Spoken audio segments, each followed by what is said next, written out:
The Hermit is in reverse. So in a way, maaaring pinaghahanda kayo dito ng mga baraha. Marami. Claim na ba natin yan? May mga opportunities na higit kayong pwedeng maramdaman sa inyong mga buhay karera. Baka dyan kayo higit na maging productive. May mga hidden matters ako nakikita na hindi pa ready mapaangat. It could be in a form of a boss, a client. Makikitaan kayo ng galing, Aquarius. So, pay attention lang din sa kung ano yung, sabi ko nga, gusto nyong ma-achieve.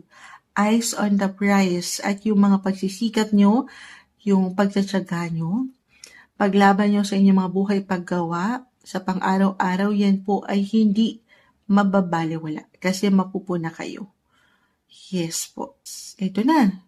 Since ready ka na, ready na, nakabuo ka na ng something, pundasyon talaga, napatatag ka na ng mga bagay or ng mga ginawa mo, pinagsikapan mo, pinaghirapan mo, dito na po higit na magbubukas yung pinto ng oportunidad.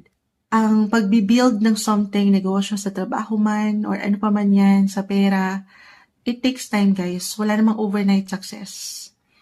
Pero if you stay open sa ilang possibilities na pwedeng ihain sa inyo ng universe, unti-unti man, gaano man kabagal minsan, makikitaan mo yan ng higit na stability, nung tatag, nung security, nung growth.